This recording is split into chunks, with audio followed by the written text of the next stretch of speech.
What's up, everybody? Testing. Can y'all hear me? Just decided to come on a little early so I can make sure perform some checks on the microphone. Looks like everything's flowing smoothly. Let people trickle in.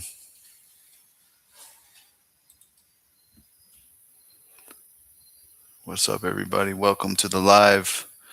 This is a calm space where we're just gonna talk like friends. We're gonna chat. We're gonna answer you guys' questions, all of them. Anything you have to ask. Mostly, I'm gonna be shooting from the hip, right? So, based on my knowledge and experience, it's all up here. I have some talking points ready to go, but I'm not a lawyer, I'm not an accountant, I'm not a contractor. I'm just sharing exactly what I did and what worked and what cost me real money. All right, my goal is to share the mistakes that I made, some real numbers. I'm not selling anything. I just want to help you guys out. Ask questions anytime, and I'll pause often, all right? We're just talking.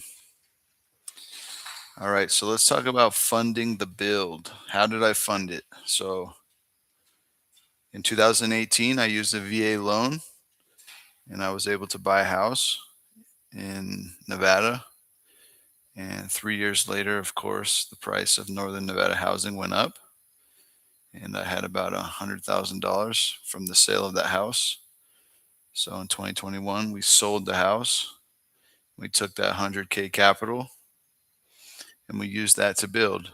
Right? We didn't fund the build with debt. We just had some liquid capital from the sale of our house. All right. So, do we have any questions in the comment? Who's here thinking about building? Who owns land? Like, what are y'all's goals? What is your path that you're thinking about coming to Colombia?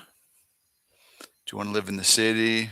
Do you want to live, you know, in a rural area like me? Um, so, if you've got the budget, hey, what's up, Andrew? Thank you for the question, bro. So yeah, the land was separate. So before we sold our house, we actually in March or April 2021, we found the land that we wanted to buy, and we entered into a contract. It's called a compraventa.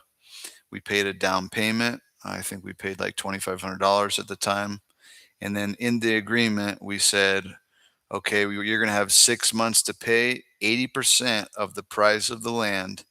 And once you pay 80%, the seller will give me the public deed and then I'll pay the remaining 20%. And so that's the agreement that we had. And that was about $40,000. All right. So see if I can put this. All right. So that's the agreement that we had. And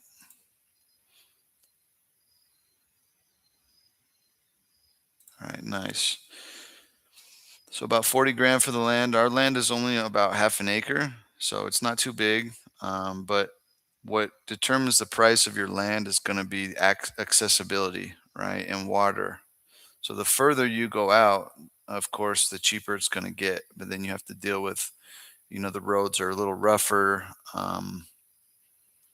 Always make sure you have a water source. So that's very important. You want to make sure you've got water attached. Um, But in hindsight, I definitely would have purchased further out because I could have got more land for less money. And given the vehicle that I have now, which is something else we'll talk about vehicles, it's got enough clearance to where I can move around and I don't have to worry about rough roads, right? So when you come to Colombia, buying like a sedan low to the ground, like don't do that, you guys. You guys need to get like at least something with some clearance because your vehicle's going to get jacked up if you don't get some clearance.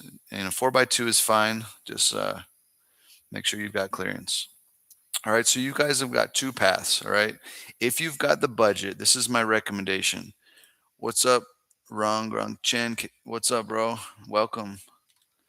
Thank you guys for joining in. I appreciate you guys being here. I'm here to help you, sharing real world experience, how I did it, and I hope you guys are able to apply that and save some money and save some time, right? So you have two paths. If money is not an object and you've got the budget, I recommend going to the city and finding a professional company and having everything included, labor and materials. Okay, that will save you a lot of headaches because everything's in a contract. This is the design. They'll even take care of your architecture plans. You'll know what you're going to get. That's the price out the door. All right. But if you're like us and you wanted to do it on a budget, we had 100K and we kind of didn't know if we could have finished. Like, we're still not finished, actually, guys. We still have some things we need to do. So we had to shop locally. We had to word of mouth, who's a good they call them officiales, officials, or like contractors. Thank you guys so much for your questions. I'm going to get into those in just 1 second. So what we did with us, we found a guy. He did a good job, although he worked a little slow, but he did a good job. Structurally, our house is solid. In fact, he put like these bars throughout the floor. Everything's connected. So in case of earthquakes, our house is going to be squared away. It's not going to be damaged. That's called black work. In Colombia, it's called black work. Now, when you start to do the white work, that's like painting the walls and everything inside. That's called white work. So we went through a lot of headaches, actually, guys, when it came to like the roof, for example. One of my biggest takeaways for y'all is never build work with family. Okay. We hired one of our family members to build our roof, and they ended up doing a bad job, and we had to replace the roof. And the roof cost like $7,000, and the material they used was really really thin. And so 3 months later, like, we had water leaking on our roof. So in Colombia, it rains a lot. So make sure your roof is squared away and it's solid, and that the person doing the roof is qualified and they know what they're doing. Okay, guys. So that $7,000 expense for the roof, I had to pay another 7 grand for someone else to fix it and change it. All right. So a visa or citizenship. So that really depends on your situation. I'm married to a Colombian. So the first thing I did was, when I came to Colombia, was I contacted an attorney. I tried to do the visa paperwork myself in the United States before I arrived, and it kept getting kicked back. It's super bureaucratic here, and I wouldn't recommend doing it by yourself. It's great to hire a lawyer. Um, I'll put those details in the description if you guys want to contact him. And you know what? Immigration lawyers don't cost that much money at all here. He charged me like, I want to say like $250 for my first visa paperwork, and it wasn't that much at all. And he helped me get everything squared away. The most difficult part about the visa was just the getting everything apostilled and waiting, to get those papers back. But no, definitely, he'll write up all the letters for you and get things squared away. So if you're not married to a Colombian citizen, there's other paths to residency. Essentially, that's what you want. You want to be a resident here. Um, but if you're like a digital nomad, we'll talk about. In fact, I'm going to go do a whole visa slash citizenship um, video with my attorney. Okay, that's coming in the next week or two. All right, so guys, once you've got your compraventa and you've bought your land, all right, and everything's squared away, before you start building, you want to make sure that you get your permit, guys. Now, it's funny because only 5 or 10% of people actually buy the permit. Like, in our whole community, in this whole town of like 13 or 14,000 people, only 5 to 10% of people have a permit to build. But I recommend it because it's, cover your ass, right? Just in case something happens, you're squared away. What did it cost us? It cost us about 5,500 pesos. So at the time, I guess you could say about $1,500 for a permit to build. All right, that's about what it costs. All right, so yeah, like I said before, if you got the budget, go ahead and get somebody from the city with, certifications and licenses and all that, because it's going to save you a lot of headache. However, if you're doing it like I did and you have to shop locally, these guys don't really have certifications. They've just got experience, right? So word of mouth, you want to really investigate who these people are and go see their work with your own eyes. Like, take your time. Don't be in a hurry or a rush to get it done, because it's going to bite you in the butt later on. Okay. You want to make sure that you're getting a good balance and maybe value. It's very situational, right? Depending on your budget and what you can afford, but you want to get somebody that's honest and is going to do a good job. Cheap is not really better, right? Because you're going to end up paying more. So let's talk about money, guys, because you're going to have to fund this, right? So how are you going to fund this build? You need pesos, local currency. Personally, I use a company called Wise. That's what I use, because I've tried PayPal, Western Union, and you know what? They just really jack you up in fees. What's up, Andres? Que más, bro? Bienvenidos. Welcome, my Colombian friends, to the live stream. All right. So, um, how can you need to get a Colombian bank account, right? So, if you have like a Colombian spouse, they're automatically able to have a Colombian bank account that you can transfer pesos into, and all of that is tracked. So make sure you keep your receipts, guys. That's super important. Track all of your expenses, because you're going to need it for tax purposes, right? Because you're paying taxes on all of the materials that you're buying. It's like 19%. So you can deduct all of that from your taxes. And how do they know how to tax you? Well, when you have a Colombian bank account, you you have like every 3 months you get a statement. And in the statement, if you go over a certain amount, then it's the banks and the Colombian tax agency are connected. So you'll get an email like automatically, like, hey, you have to declare your income this year because you went over the threshold, right? That's how it works. And that's another class I'm going to be doing. In fact, I talked to my accountant already about doing a video with her, and I've got questions prepared for what does a foreigner need to know about paying taxes in Colombia. We have so much to talk about, guys. This is the first live stream of many. I'm going to be making a lot of content for you guys. Essentially, I want to make your guys' transition as smooth as possible. I want to prevent headaches for you guys and save you guys time, energy, and money. That's my goal. All right, through my lived experience. So again, once again, don't work with your family. Shop around for the best contractors that you can find. And I hope you guys are taking notes, because this is important stuff. Want to make sure you guys, anyways, you can, of course, review this class after. It's going to be on the channel. All right. So this is a calm space, guys. If you have any questions, I'm so happy to answer them. I appreciate all of you guys tuning in. I appreciate you guys so much.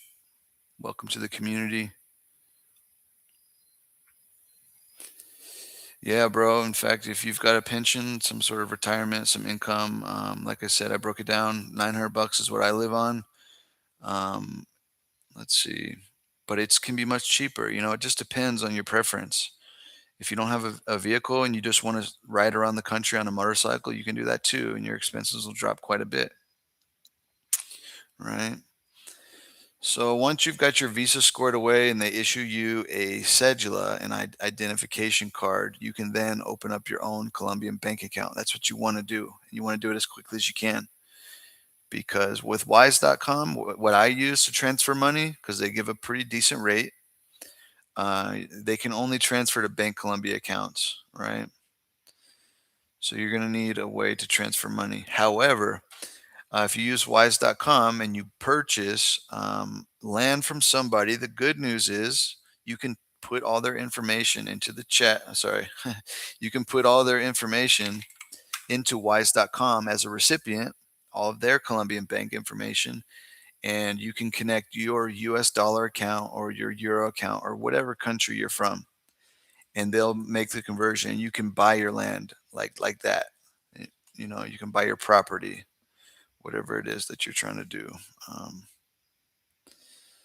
right? So don't stress too much about that. You can still send the money, and I use Wise personally. All right, so keep in mind, everybody's battling inflation. Every year, the cost of materials are going to go up. So if you can begin your build at the beginning of the year and capture those cheaper prices, towards the end of the year, once it becomes a new year, they're going to raise the prices. So try to be efficient with how you operate. All right. And you guys have any questions? Anything you need answered specifically, guys? By the way, when I say my build was over 100K, I mean the core house build, guys. Right? I'm talking about the structure, the roof, the floors, the bathroom, the kitchen, the plumbing, the electrical, but things like, the chain link fence, the gym, the patio, and some upgrades. We added those in later phases, right? Step by step.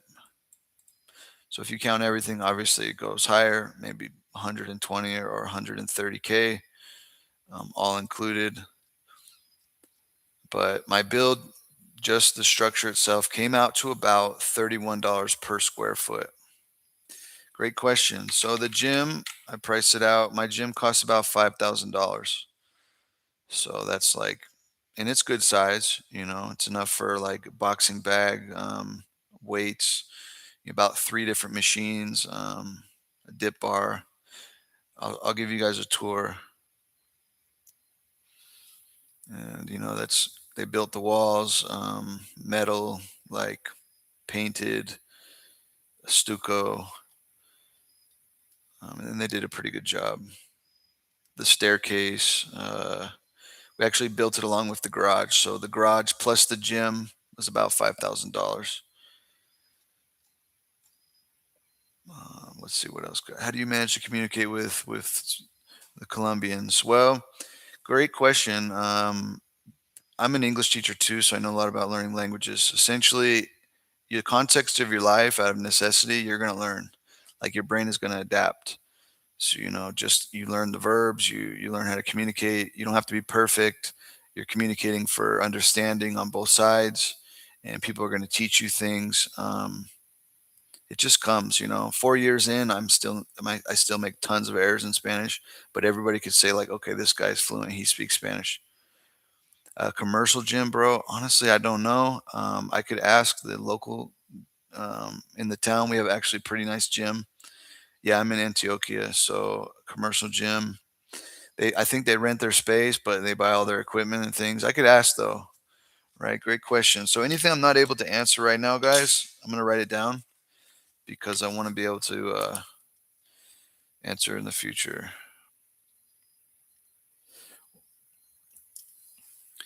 What's up, guys? Everybody, welcome to the live stream. I'm here to help you guys.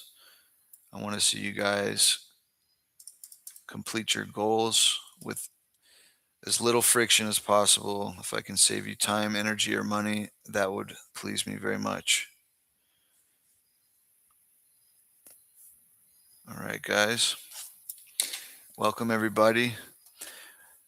So yeah, you want to get your Colombian bank account as quickly as you can. You want to, well, when you're buying, I broke it down how to buy property in Colombia in a different video.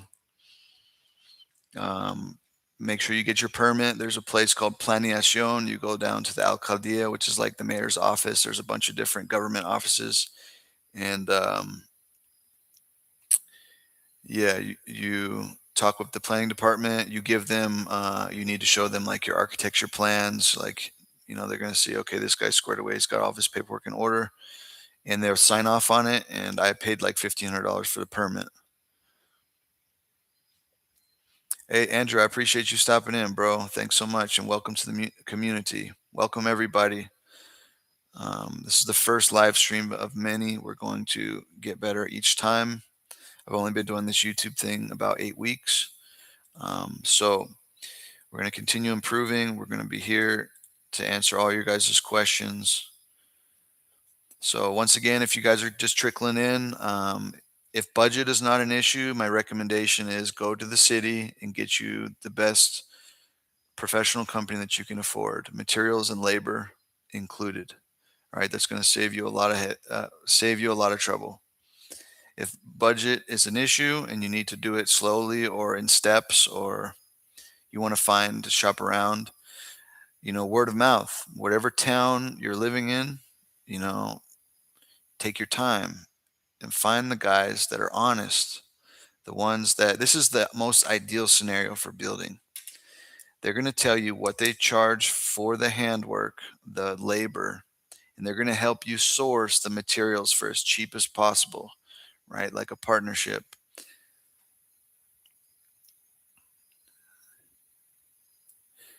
A dog with hangover, it's my pleasure, bro. Seriously.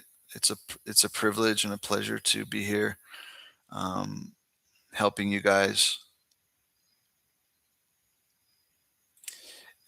So yeah, essentially, guys, find somebody honest. That's so important. Don't let nobody take advantage of you either. And if think, oh, they're going to charge me some type of gringo price. Well, in these small towns, reputation is very important, right? You live here. Nobody's going to you got to see them. You're going to see them in the town all the time. Like, people are careful not to do that. Anyways, in my experience, nobody takes advantage of me because I live here, and reputation and community is very important in these small towns. Okay. All right. That's the best thing to do is find somebody with a good reputation, somebody that's going to be honest and charge you a fair price, that's going to give you a fair shake, and work together to find materials that are as inexpensive as possible. And usually, what you have to do is contact a company from the city like Medellin, and those companies will uh, usually the local guys have their list of guys that have trucks, moving trucks, and they'll be like, "All right, we're gonna go pick up your materials." And they'll usually I was paying like 180 or $200 for transportation, and this is like a whole truck full of materials. All right,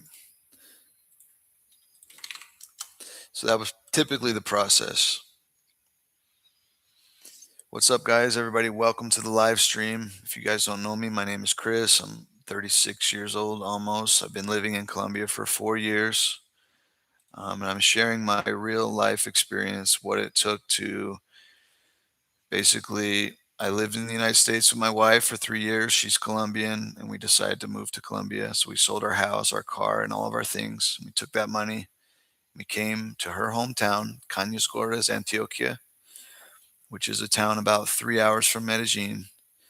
And we built our house from scratch. Basically, we did it blind. And in hindsight, we would have went, a lot more calmer, and we would have took our time more and things like that. My wife got pregnant, and so we were kind of just a little in a hurry to finish, and so that kind of impacted our decision making a little bit. But in hindsight, take your time, um, get everything squared away, do your research, listen to people who have experiences to share, and take that into account. Get yourself a good lawyer for immigration. That's going to help you out a lot. Um, get you a good accountant, right? An accountant that's squared away. That's going to save you a lot of issues. Oh, by the way, real quick, guys, I want to talk about foreign earned income. So, if you're earning income from another place, you actually have an exemption up to like 115,000. And we're going to cover that in another class with my accountant. Okay. So we've got content coming for immigration, we've got content coming for taxes, right? So let's talk about building, guys. Yeah. So you have an option to, if you do it like me with a contractor, a local contractor, you can either pay a contract like, okay, this is how much we're going to pay, and they're not going to charge you more, or you can pay by the day.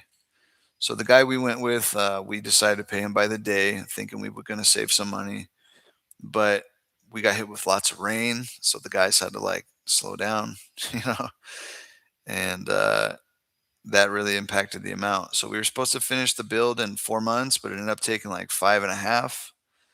And we were paying the contractor, the official, right, the guy who's in charge at the time, 90,000 pesos,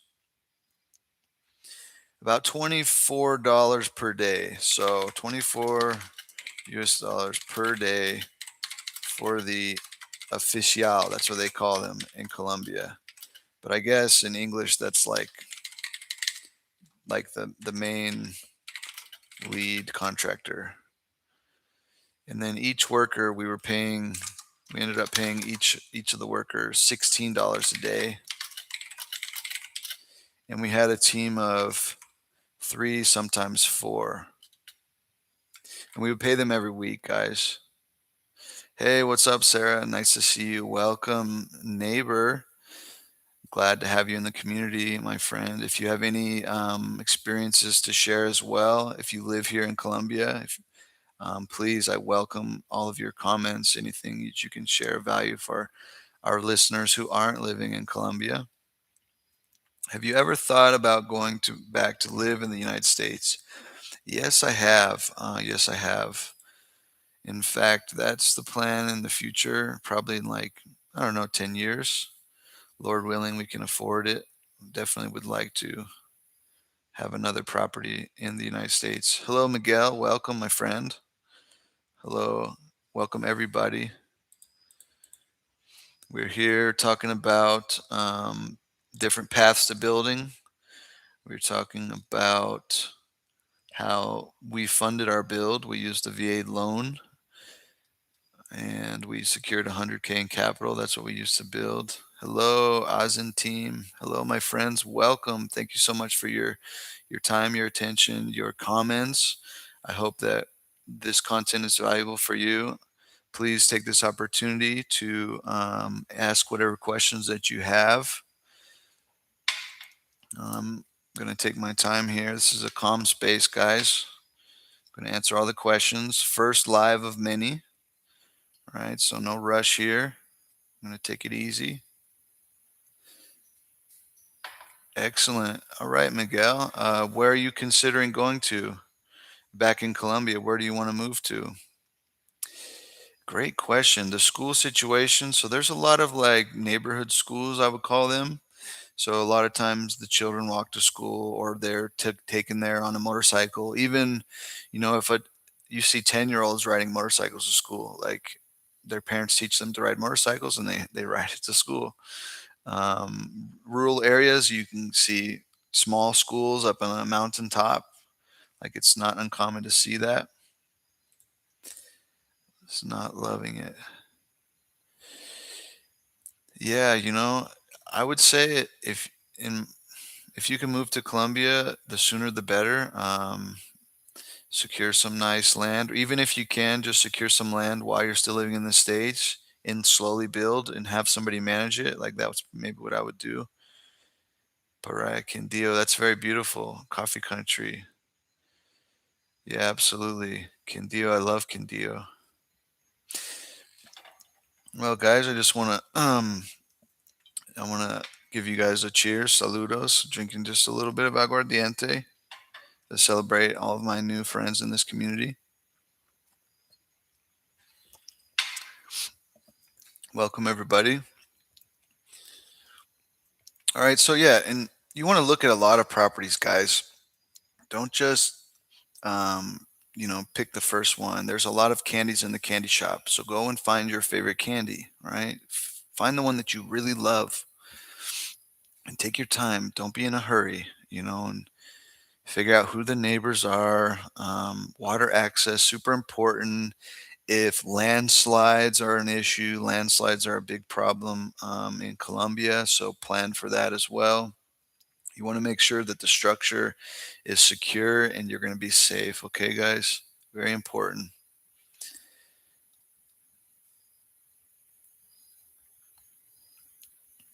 What would be a good job being bilingual? Great question, Miguel.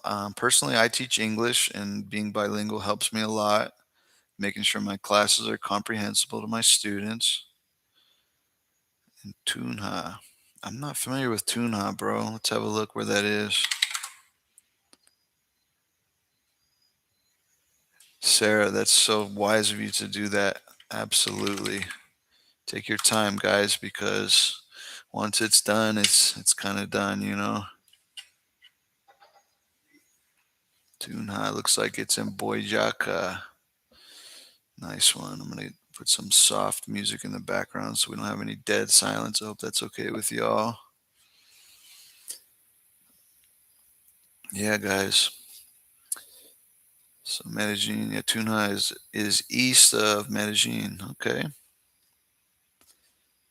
So what's everybody's goals like? Do you want to live in the city? Do you want to live in a rural area? Like let's have a conversation here. What's everybody's long-term goals? What kind of vibe are you looking for?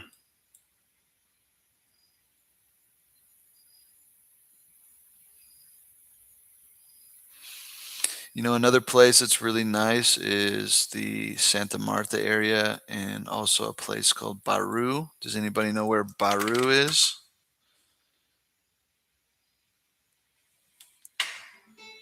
Baru is super. They're selling lots out there. Super pretty. Great question. You know, here's my advice to anybody coming to a small town in Colombia. It's very much based on community, okay? So it's important that you have a good name, that you don't go out there looking for trouble, you know, keep your nose clean. And you really don't have to worry about that, guys. Just show people respect, keep your nose clean, and mind your business. And I swear that's all you need to do. You won't have any issues. I haven't had one issue with any of that type of stuff. Okay.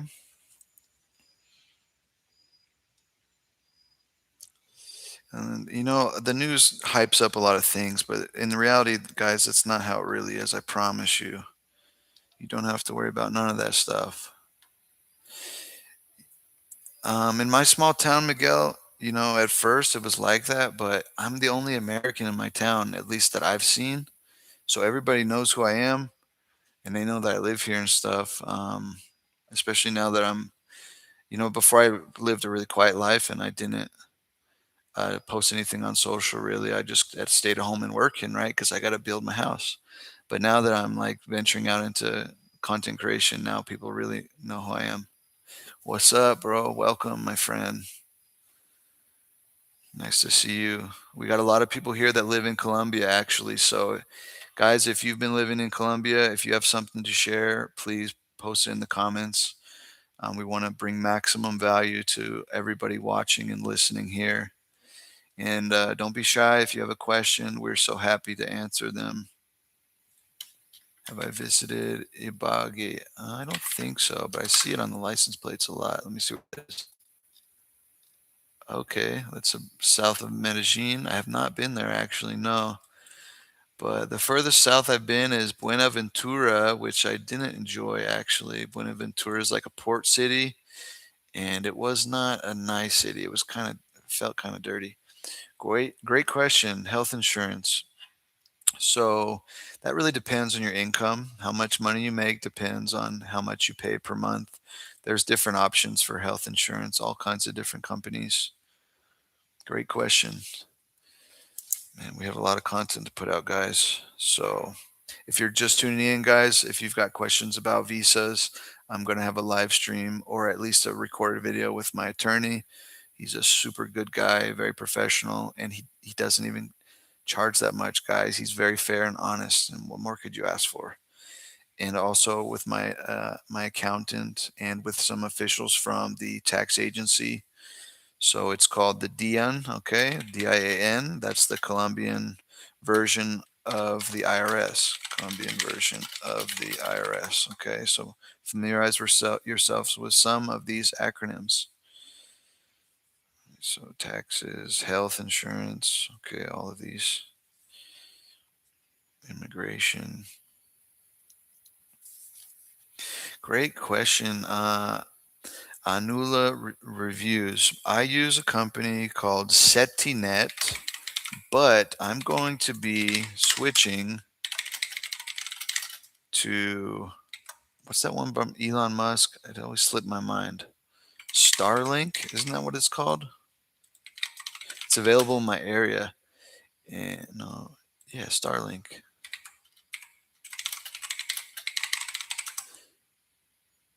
That's right.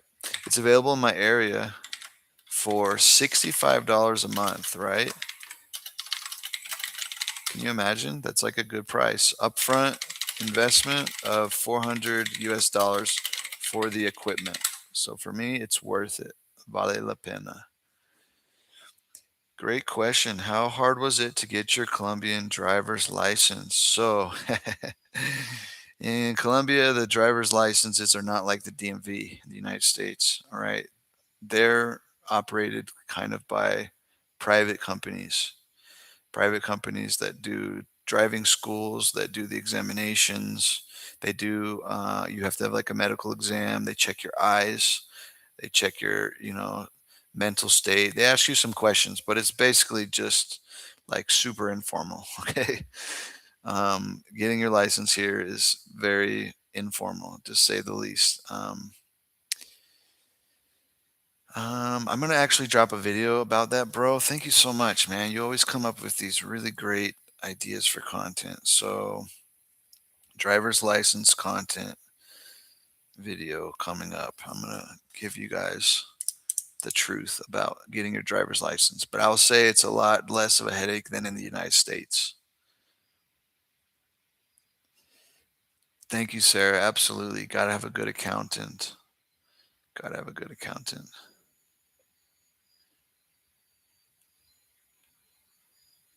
It's just in Santander. Yeah, guys. Honestly, I worry more about getting bullied by the police on the side of the road than any of like that stuff that they should tell you about on the news. But I published a video about how to deal with police in this country. I hope that's valuable to you. Some people will just say, treat the police like your best friend and just like kiss their butt and stuff. But for me, like I believe in the Constitution. I believe in, public servants work for the people and they have it's a privilege to serve the people and they're in a position to show integrity. So they should do that. So like I said, don't be confrontational with the police. Just assert that you know your rights, but do so respectfully. Respect is like a key thing here. You have to show respect. Great question. Okay, weapons possession. I know about weapons. So there is a path to owning a weapon here for personal defenses, right? For personal defense. And there's also a type of weapon called, I think, traumatica, which is like you can get like a shotgun that shoots like pellets and stuff. There's different levels to it. I know somebody personally who got their firearm license, and basically it's very controlled. Like every bullet you got to buy from this certain agency. Another video I'm going to drop. Thank you so much. You guys are great. And yeah, you can apply for one. And I think that if you have a clean background, you can get approved. Sure. Um, Storage. What I've known from my research is that if you're traveling with your weapon that you have a license for, that you're permitted legally to carry. By the way, those basically you rent the weapon from the government. Every 3 years, you have to renew your license and you have to pay the fees again. And if you're traveling with it, it needs to be locked in a storage box in your back of your vehicle. That's what I know. But if laws change, of course. So I'm going to do a video that's up to date for 2026. So I want to make sure you guys are getting up to date information. Yeah, bro. Honestly, you probably have to sell it. Bushido, if, shooting from the hip, bro. I think that you probably have to leave your weapons behind and try to sell them for as much money as you can in the States. But I would definitely look into getting Your weapon, if you can, of course, you have to apply for it. You got to get a psychological evaluation. There's a process for it, but it's a little bit stricter here in Colombia. Yeah, you never know when they're going to stop you. You're just driving along, minding your business, and then they'll just say, "Okay, come over here," and stop. And usually, how that interaction goes is they'll ask to search you, and they can do like a pat down, right? Non-invasive usually, but then they ask, "Okay, we want to go in your car," and that's when the issue starts. At least for me, because then, anyways, you guys saw the video. I live in Antioquia, Eggerman. I live in Antioquia, bro. I love Antioquia. It's a great state to live in.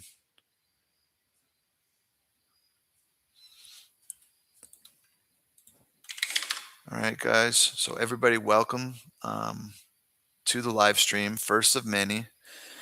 We're going to be doing a lot of these. In February, I'm going back to the States, Lord willing, and I'm going to continue doing these live streams for you guys.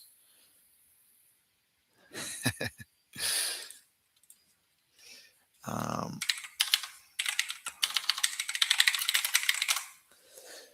so yeah, guys, getting a weapon here in Colombia is much different from the United States, of course. It's very strict. Okay, the government has a monopoly on weapons, and firearms are regulated by the Colombian army, and permits are administered through Indumil. Okay, you can't carry a gun; it's illegal unless you have a special permit. Like you have to have a very specialized permit to carry one. And you can own a gun, but it's only with authorization, and it's a little bit rare. So, home possession permit, it's kept registered at a specific address, or a special carry permit, very limited, high risk professions. Permits require background checks, psychological evaluation that justified security risk, and government approval. All right. And it's a very serious offense here in Colombia. So I wouldn't recommend owning one unless you are legal. So, what's up, guys? Everybody, welcome. We have so many things to talk about and share here. I want to say cheers to everybody joining the live stream. I'm so thankful to have you guys here. It's a privilege to be here answering your questions. There's a lot of people with experience in the chat box. So please, if there's something I can't answer, there's somebody else will be able to. How does the Postal Service work in Colombia? How do you receive packages in a small town? Is it government operated or outsourced like the driver's license? Great question, Adam. So essentially, we have a few different private companies. You have Interrapidissimo, you have Servientrega, and yeah, sending packages here. If I'm going to send a package to somebody, if like let's just say I'm selling a product like some honey, okay, I package it up, and then they can pay on arrival. So when the recipient receives the package, they'll pay. Usually, it's about 22,000 pesos, like $5, right? $5 or $6, depending on the size and the weight, of course, just like the US. Um, how do you receive packages? Yeah, so that's it, guys. And generally, the package it's pretty smooth. We don't have a lot of issues with the packages here. You can track it online just like you can in the States. You got your tracking number. What's up, everybody? Welcome to the live stream. So many great questions. Thank you, Freedom Writing, for chiming in. Thank you for sharing your experience. That's great to know.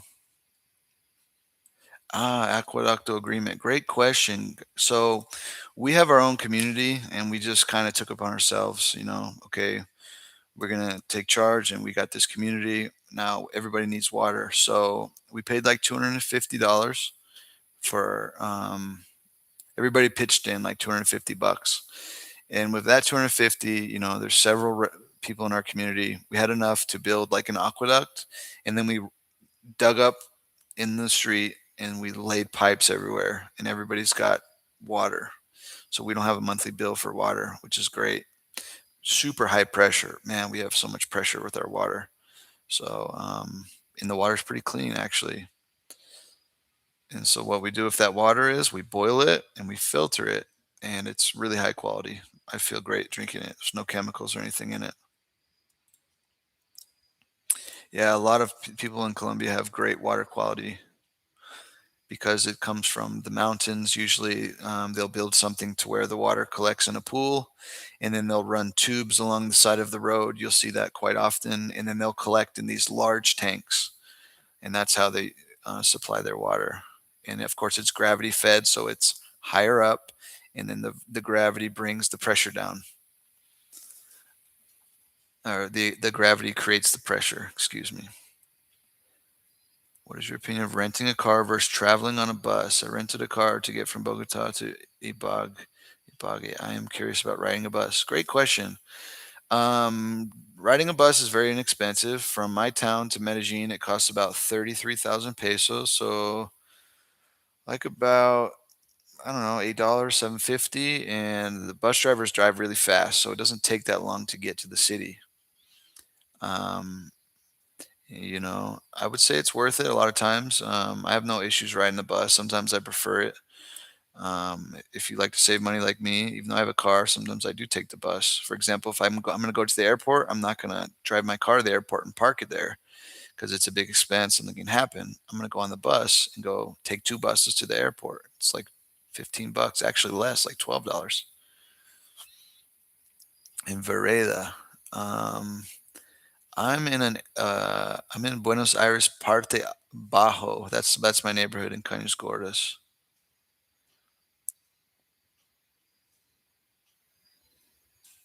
Yeah, buses are great. Absolutely. They're pretty comfortable too, guys. They're air conditioned. Um, Everybody's nice and friendly. But one thing about Latin America is like the space that people are comfortable. You have to understand that they're used to operating with less space. So don't feel uncomfortable. Like if people are close to you or closer than you're used to. I read a study about in the United States, we have a certain amount of space that we're used to, but here in Latin America, it's a little bit tighter. All right. So if you're crammed on a bus, just do your best to be comfortable. What's up, guys? Everybody, welcome to the live stream. We're here answering all kinds of questions. We've got people from that live here, lots of different people that have got tons of experience in the chat. So we're so happy to have you guys here. Don't be shy. Ask your questions, guys. We are here to help. William, Sarah, thank you guys so much for sharing your knowledge. Is there storage below for typical carry-on luggage on an airplane? Um,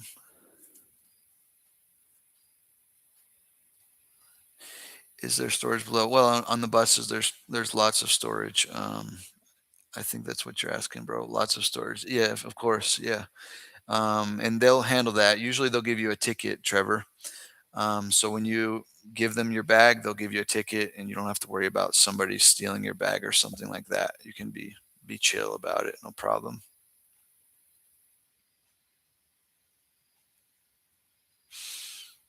Yeah, nice, Sarah. Yeah, absolutely. Lots of moto taxis. A lot of people, for like $1, you can catch a ride on a motorcycle and go home.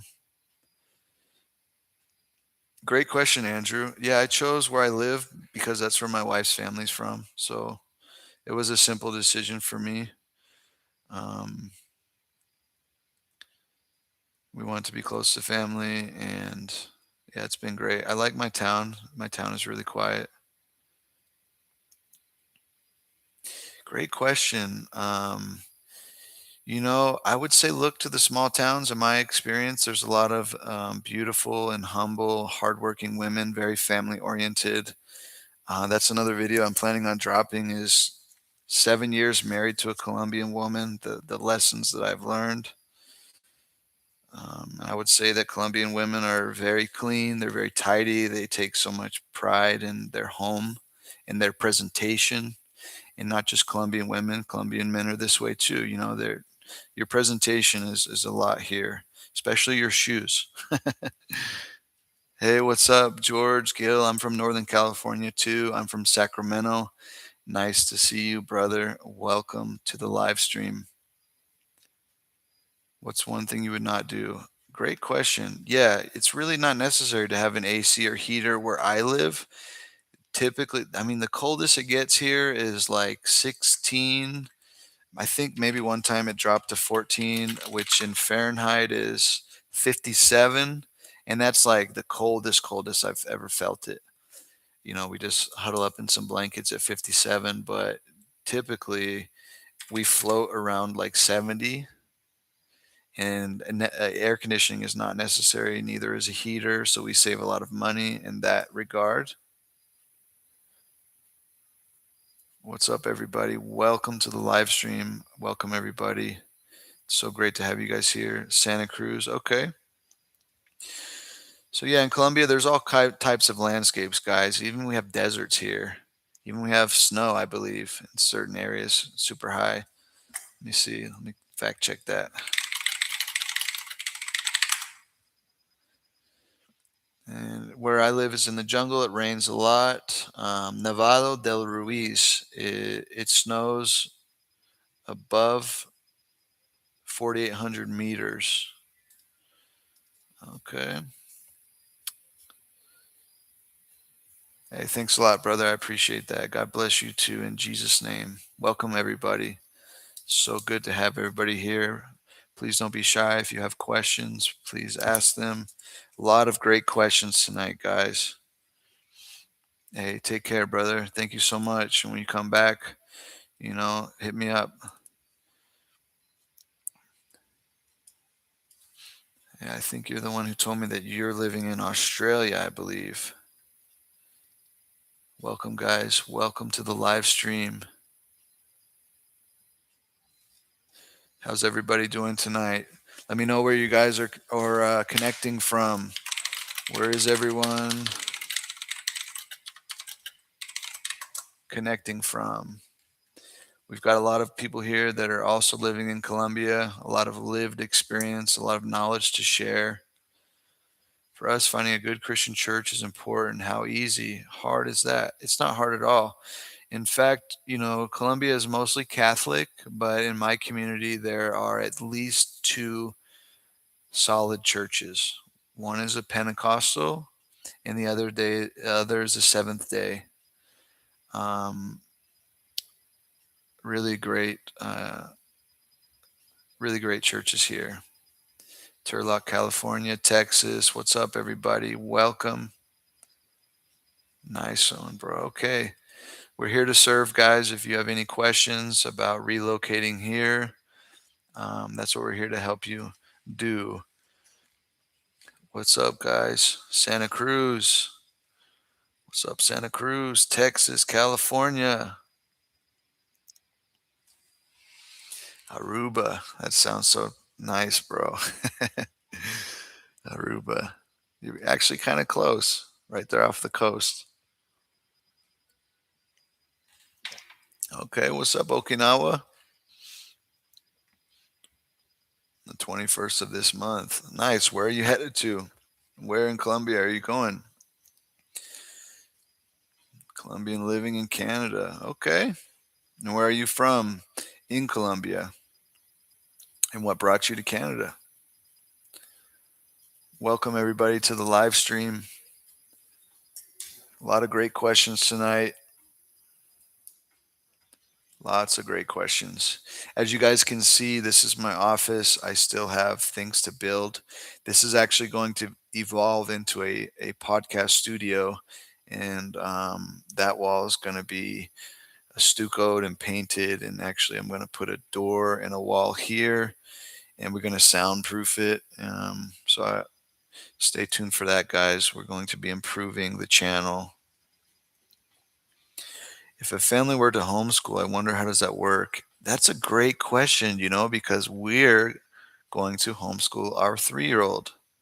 So Colombian law permits homeschooling, and there's a very specific reason why we're going to homeschool. Essentially, and there's so many reasons actually, but yeah, we're going to take that into our own hands. So we're actually going to be ordering some books online and following a sort of program, Christian books, sort of a Christian curriculum. And I speak English to my child. My wife speaks Spanish, but it's kind of something that you've got to do on your own. Colombia, it's not very common to homeschool, but it is permitted legally. How do you verify the paperwork is clean before you purchase the land to build? Did you need to get lawyers involved? Great question, Andrew. So it's not necessary to get a lawyer involved. At the notary, they carry all of the information. So if there's a red flag, you're going to know it at the notary. But, do your research before you go to the notary, talk, have a relationship with the person you're buying the property from, go and look together and ask them, look them in the eyes and investigate. Okay, tell me if there's any issues with the property. Let's go to the notary and we're going to find out. You're not going to sign anything unless it's squared away. For peace of mind, if you want to get a lawyer involved, you can, but expect to pay about another $2,000 or $2,500. Those lawyers like to get their money's worth, especially a foreigner. At least in my experience, the lawyers I reached out to, they were not necessarily cheap. Emmanuel, what's up? Que más, bro? Bienvenidos to the live stream. Un espacio con calma. We're here talking. Both languages are permitted, but mostly we're going to be speaking English, of course. If you guys have any questions about how to build, we had questions about driver's license, weapons, immigration, health, and taxes. How to meet a Colombian partner. So many good questions, guys. Thank you so much for your comments. Thank you, Sarah, so much for sharing your lived experience. Very helpful. Absolutely. Users out for moving out, trying to get all the info I can. Okay, yeah, that's good. You've got time to plan and learn and educate yourself prior to moving. That's a solid way to do it. Thank you so much. Classical conversations. I'm going to look into that. I appreciate you. Welcome, my friends, to the live stream. So, Sarah and William, if you were going to start over in hindsight, what would you do differently? What would you all do differently? Something you realized after the fact that would have saved you either time or energy or money or a better way of doing things. What would that be? Welcome, my friends, to the live stream. If you're just tuning in with us, we are talking now about all kinds of things, not just specifically building. We're just chatting about lived experiences. All right. So sourcing cheap materials, that's something that I would sometimes it's makes sense to buy locally, like if you're buying sand for, concrete. Um, but sometimes it makes sense to get things from Medellin. You can get things fabricated pretty cheap in the cities, like windows built. I had a lot of windows built. What else? Everything from my gym and my office, we had to order all the metal materials from the city.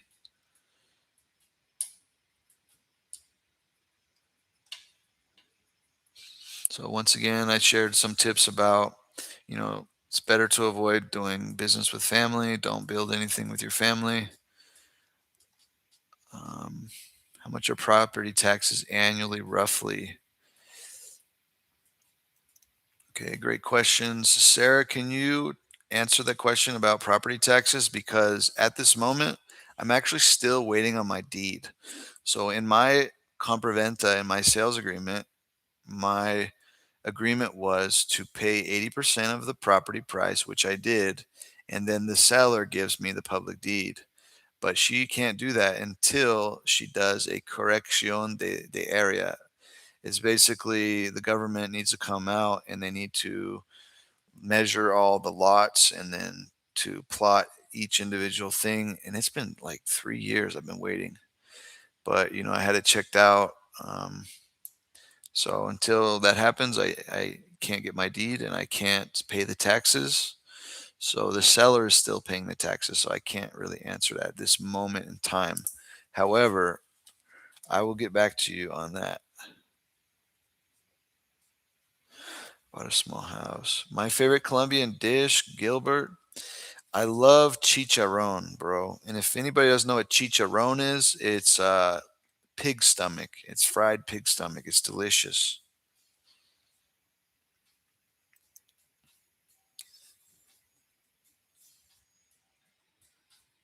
Property taxes, all right. Now, speaking of taxes, I want to share something about car taxes, vehicle taxes. So, Colombia charges either 1.5%, 2.5%, or 3.5% of the value of the vehicle annually. The threshold is, let me give you all some exact numbers. 149,000 pesos annually. So super cheap, guys. Living in rural Colombia is not expensive at all under the current administration.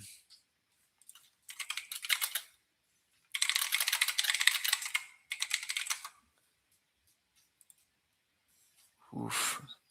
$30 a year, guys. Come on. Where else can you get that? Colombia is wonderful.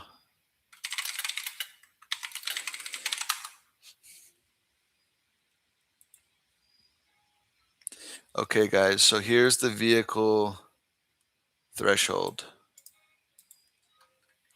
for vehicle taxes. 50 million pesos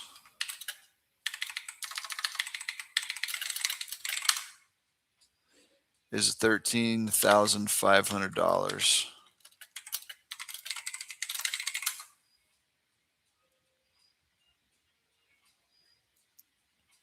1,500,000 pesos annually.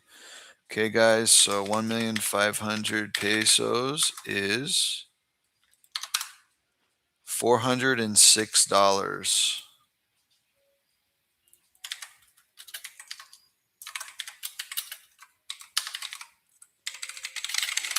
So Ed Gearman pays $400 annually for his apartment and parking lot in Pereira. Thank you so much for sharing that, brother. I appreciate it. Welcome, guys, to the live stream. Welcome. This is a calm space, answering all questions. We got multiple people that live here in Colombia sharing their experiences. A lot of value to give to you guys.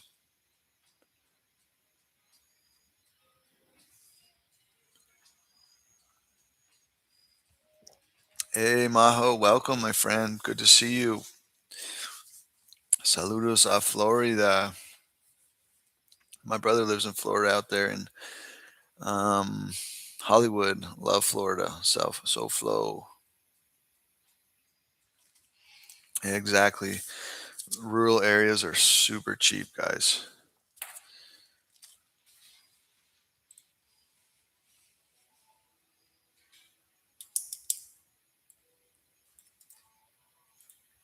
Prepagada. Private prepaid health insurance. Yes, most of us do. In fact, if you earn a certain amount, I believe you have to have, by law, you have to have private health insurance. That's required here. And if you don't, they can fine you. Just kind of cheeks, if you ask me. But, they've got their reasons for that. However, you can expect to spend probably between 20 to maybe $80, maybe $100 a month, maybe no more. It just depends. Hey, thanks a lot, bro. I appreciate that. If you guys got some value out of this, if you guys are enjoying the live stream, this is the first of many. This is our very first. So, we're kind of shooting from the hip here, just off of lived experience. We're sharing a lot. Go ahead and hit that thumbs up, guys, if you get some value out of this. We have multiple people that live here. Sarah and William, I know, Eagerman, a lot of guys living here, a lot of friends that are here living in Colombia. We have similar experiences. Some are in the city, some are in the rural areas. My husband is doing his spouse visa. Okay. And do you have an attorney handling the paperwork? Nowadays with ChatGPT, it could be possible to do it on your own. When I was doing it, I didn't have ChatGPT and I kept getting kicked back. Colombia is very bureaucratic when it comes to paperwork. Um, but overall, if you got everything squared away, you just need, a few documents. If you've got the documents, what's interesting about my experience in my small town, there's a place called the Registradura, I think. I can't even pronounce it. Registraduría Nacional. Okay, so these are Colombia's civil registry authority. They issue cedula, they register births and marriages, they manage citizen records, they do voting, they process documents for nationality. Right, so you'll need to visit the Registraduría. And in my small town, they never even really seen a foreigner, and they were not even willing to take my paperwork. I was so mad because I had to travel and spend money and time going to the city. It was such a pain, but it is what it is. So we handled all of our paperwork in the city, and a lot of their paperwork will be done at notaries. They have different public notaries that are available in different areas. And they usually call them like Notary 7, Notary 10, all of those kind of things. What's up, everybody? Welcome to the live stream. It's so good to have you guys here. What a privilege it is to be here sharing and helping, sharing our lived experience. We have here Sarah and William and a few others at Gearman, people that live here in Colombia. Everybody's here willing to help. If you have questions, we're so happy to help and answer. Welcome to the community, guys. We have a lot of content coming, detailed videos about taxes, about health insurance, the health system, immigration, driver's license, weapons even. A lot of different content coming up, guys. How's everybody doing tonight? I hope everybody's having an awesome weekend. Where's everybody chiming in from? Where are you connecting from, guys?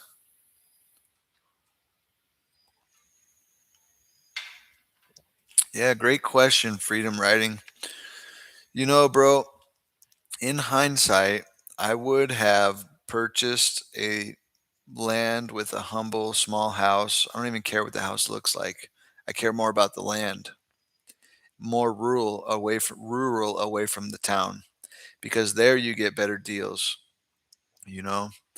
There you get more land, you get a better bang for your buck. And I don't mind living in a humble house. But at the time, a lot of Colombian houses are old, or they've got like, you know, asbestos roofs, which is not healthy, or they got like these clay shingle tiles. And coming from the States, I guess we just wanted, my wife and I, we wanted to have an architect design our house and build everything from scratch. But in hindsight, we would have just shopped for the biggest portion of land with water access, and then built a small home, super humble, and then just built. And yeah, just built like that, focus on, investing and living simply and humbly in a small space. Because to be honest, my wife and I and our child, we have 3 bathrooms and we have a 3,200 square foot house, but it's not necessary to have all the space. I would be more interested in a larger land. Our land we paid 40,000 for, and it's only half an acre. With that same 40,000, I could have lived further out from town and had like probably at least like 5 times the land. Easy. What's up, everybody? Welcome to the live stream. Weather's beautiful in Florida. Glad to hear that. Nice. Have a property in Colombia. Wonderful to know. I'm sure you come back to Colombia and visit. In Florida, you can fly from Medellin to Florida super cheap, right? Round trip.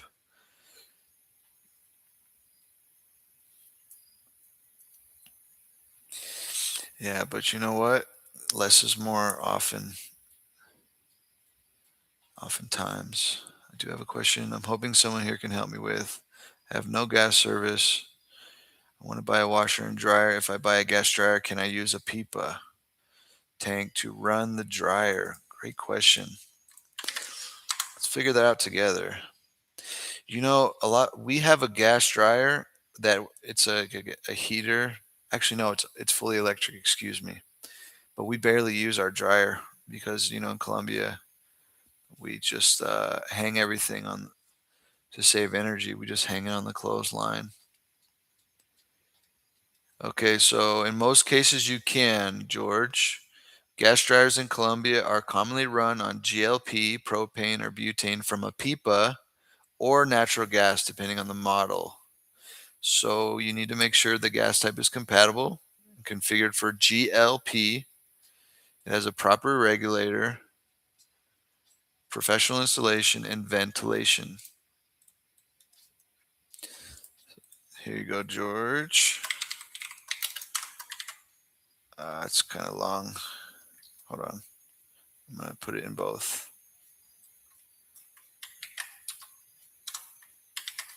There we go.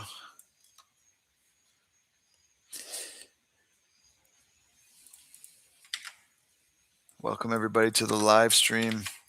Yeah, bro, to be honest, hang your clothes, you save a lot of money not using gas or electricity to heat your clothes. What else, guys? We have a lot of experienced people here. If you have any questions, please ask. Don't be afraid, guys. This is a calm space. We're just chatting.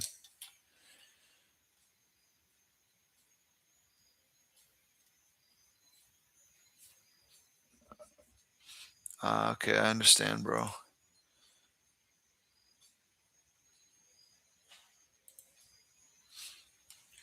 Welcome, my friends. Hope everybody's had a fantastic weekend so far. I think I'm going to run this live stream until 10. For as many of you guys want to hang around, I'm here for it. Maybe some of the other people that have been living here a while are here for it too. That's true, brother. Welcome, everybody. So far we've covered some expenses, taxes, health, immigration, driver's license, weapons even. It's kind of evolved not just from expenses from building to more of a total Q&A. First live stream of many, guys. So yeah, in hindsight, if I could do anything different, guys, I would spend more time out in the towns, like just getting to know people, being more involved in figuring out who are the contractors, who's the best of the best, and being very relational with the people in the town and the community. Because I feel like if you can do that, you're going to feel a lot better. You're going to be more informed. You're going to know who you're dealing with. Sit down, have lunch, have a drink with some of these people and just chat. What's up, guys? Welcome to the live stream. Health insurance, any suggestions? I'm not an expert on the health insurance portion. I just pay monthly for it and I hardly use it. That's a great question that I'm going to investigate for you, okay, Maho? Because I want to make sure that you get solid information. And I want to consult with some people who know more than I do. But stay tuned because I will be coming out with a video about health insurance and the healthcare system. I'm so thankful for you guys' questions. Really, it helps a lot because I want to make sure I give the people what they want. Welcome everybody to the live stream. Welcome. All right. So once again, I recommend getting the permit from Planeación before you start building because it can cover your butt in the future in case something happens. Technically, they can give you a fine, but in my experience in small towns, like laws and rules are kind of just guidelines. Like, I have a whole video about that to tell you guys my experience dealing with first, like, at the lowest level, you have the police inspector, which basically she issues fines or she deals with convivencia, which is like issues if you have a problem with your neighbor or people are complaining and they need to issue it. They have issues they need resolved. You go deal with the police inspector, but their authority is limited. Above the police inspector, you've got the fiscalia, which is like the local prosecutor. Again, like the criminal justice system in this country is way different, guys. Totally different, right? It does not work the way you think it works. And even if you complain, like you've got to pressure them to do their job, and even still, they might not do it. They have a lot of excuses. I'll tell you that much. The broker who works with Sura, yeah, Sura is definitely a top-notch healthcare. Well, they sell all kinds of insurance, but yeah, definitely a good one.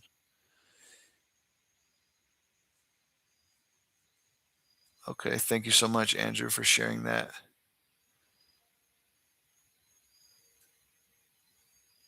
Hello, Esteban. But you deserve to be in USA. Thank you so much for your comment, bro. I appreciate you tuning in. Welcome everybody to the live stream. Welcome, guys.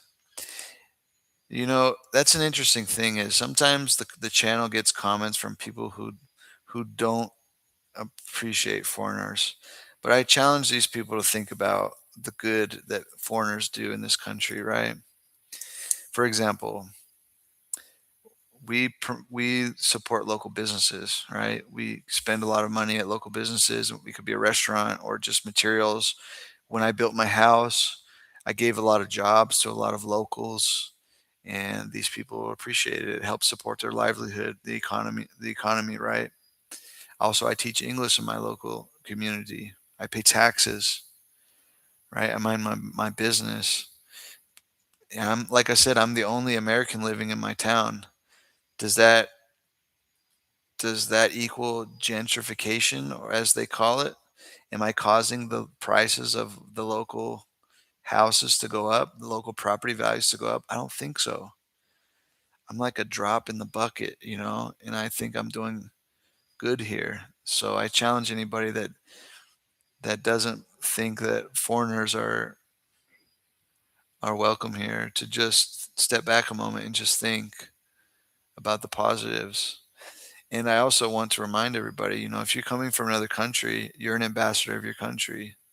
So please, do the right thing, make good choices, and represent your country, with integrity. Welcome everybody to the live stream. It's so good to have you guys here. I'm so thankful for each and every one of you. We're here to answer your questions. I want to share with you guys wise.com. If you don't have a Wise account, I super recommend it. Wise is an amazing company that I've used for years, transferring money back and forth from my United States account to my Colombian bank account. I'm going to pull up a link real fast if anybody wants to join. I believe if you join using my link, they'll give you some free money after you transfer X amount. However, that's the only one that I can recommend. I've used PayPal, I've used Western Union, and I can say with certainty that Wise is my favorite because I save money. Most of the time it's instant. However, if you send a large amount of money, like over 1,000, it depends, but usually over $1,000, it could take up to 5 days. But most of the time, if it's less than 1,000, it's usually instant, especially if it's during the week. On the weekend, sometimes it gets halted, and you might have to wait a few more days, right? So, and for example, I bought a car recently, like 3 months ago, and I was transferring to the guy who sold the car, the seller, using Wise. I said, "Hey, bro, this is all you need to do. Go to Bank Colombia app, accept international transfers. They have to enable it manually, but it just takes a moment. And then at that point, you can receive international transfers." So I sent, using my checking account, my savings account. I have another US bank, which I was using my other checking account. So I could send, $2,500 from each account basically every 5 or 6 days until I paid the full amount of the car. Okay, so if you're interested in opening up a Wise account, there's a link. If you use it, they'll give you some money and they'll give me some money. If you have a better um, transfer company, let me know. But for the moment, I have not found any, guys. I have not found a better one. Any suggestion to invest money in Colombia? I love that topic so much, and I could talk about it for a long time, guys. I could talk about investing for a long time. So, as you know, we're all dealing with inflation. So, if our money is just sitting in a savings account, we're losing money to inflation. So, we have to put our money to work. Now, what's the best way to do that, to invest money? My first is Bitcoin, right? Have you some patience and some discipline to save money in Bitcoin and just wait. But don't do it blindly. Like, investigate Bitcoin. What is Bitcoin? How does it work? What is the blockchain? Like all these basics. And then figure out how to self custody it. So, personally, what I do in Colombia is I have a Binance account. I transfer pesos using PSE into Binance. Then I buy Bitcoin. After that, I cold storage wallets using my cold card. Bitcoin. BTC. In fact, my friends, I actually built a website called Bitcoin Standard, and it's been kind of collecting dust, but I did create some useful articles called "What is Bitcoin?" Okay, I wrote that personally. I built that website, and I hope you guys get some value from it. Bitcoin. So as you'll notice, there's a lot of companies that are starting to save money in Bitcoin. They have a strategic Bitcoin reserve. Okay, and then that's not the only way. I also invest in gold dividend stocks. Okay, so I also buy things that pay me weekly or monthly, right? Do I invest in pesos? I don't. But in hindsight, Bank Colombia is a decent company to invest in. That's kind of like investing in pesos. Bank Colombia pays a healthy dividend, and they've, of course, the peso is very strong right now, so that company has done quite well the past, I'd say, 12 months. Let me log into my account. I want to share with you guys some tickers. Now, this is not financial advice. I'm just sharing what I personally invest in. With my income, what's left over, I always invest. Okay, because inflation it's not going to stop because they don't turn off the money printer. They keep printing money. They're debasing the currency. That's why every year everything costs more. What's the name in Colombia? Okay, sorry, I have pesos. Okay, so if you're living in Colombia, I recommend a company called Interactive Brokers, investing from within Colombia. If you're in the United States and you can open an account, I recommend Fidelity. If you're in the US, Fidelity. That's what I personally use. All right. So I opened my accounts while I was in while I was in the United States. Trevor, you're welcome, brother. Hey, what's up, my friend? Welcome, JJ. Welcome, Semper Fi. Welcome to the live stream. UMAC. I'm going to check that out, brother. What is UMAC? Okay. Nice one. All right. So if you're looking to invest that That I would say the simplest and easiest path to wealth is Bitcoin. But don't do it blindly, of course, figure out what it is, and once it clicks for you, you are going to be like, "Oh my gosh, I need to get as much Bitcoin as possible." Why? Because there's only, I believe, 21 or 22 million Bitcoin in the blockchain. There's never going to be more Bitcoin than what is going to be mined. There's a set amount. Okay, so like think of it like Michael Saylor says, buying property in Manhattan in like 1900 or 1890 or whatever. There's only a set amount of property in Manhattan, and look what happened. 100 years later, that property is worth so much money. It's my pleasure. I love talking about finance, guys. I don't want to get off topic too much, but I definitely want to create some finance content as well. XRP. Bro, honestly, I don't believe in any other cryptocurrency other than Bitcoin. I've invested in Algorand, lost money in Algorand. I've lost money in Cardano. The only one that I can say with confidence is going to increase in value over a set time. I mean, you have to be patient. You have to be able to stomach the volatility with Bitcoin. It comes in cycles. But if you look at the chart, every 4 years, it goes like this, right? So, what I recommend is dollar cost averaging, right? That's going to save your mental. You're not going to worry about the price.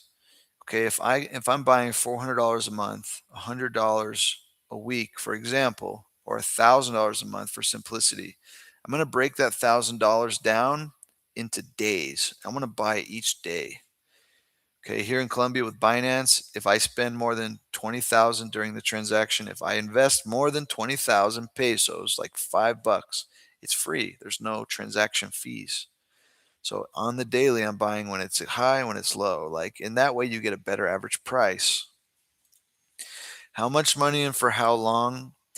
You know, I would say if nobody has lost money investing in Bitcoin after 4 years, if you just buy and hold and you don't panic, right? You have to really be able to regulate your emotions. This is money that you're not going to need. This is what you've budgeted and allocated. This is my investment money. And I would say to every person listening that we all don't have a choice. We have to invest because our salaries are not increasing more than inflation usually, right? Inflation is just destroying our savings. And historically and objectively, Bitcoin has outperformed every other asset in existence 60% annually. Now, some people, to JJ about XRP, I know that the financial system is changing. Some of these ISOs, XRP is supposed to be integrated into the financial system of the future, 2030 and beyond. But I don't think it's decentralized and to where the network controls what happens. What other currency can you function outside of the traditional financial system other than Bitcoin? I can transfer money to somebody. I can buy car. For example, you can use Bitcoin to buy a car in Colombia. People accept when I bought my car, you say I accept Bitcoin too. All right, guys. I love talking about finance. Like I said, I don't want to get too much off topic. I just want to say cheers to everybody in the live stream. It's so good to have you guys here. Welcome. Hope everybody's having a great weekend. It's so good to have you guys here. Welcome to the community. This is a calm space. We're just chatting, guys. We're just chatting. Here to answer all your questions. There's multiple people in the chat who are also living in Colombia who have experience to share as well. The goal is that for you guys to make your move to Colombia as efficiently, as headache free as possible, right? We want to make sure you guys have a smooth transition.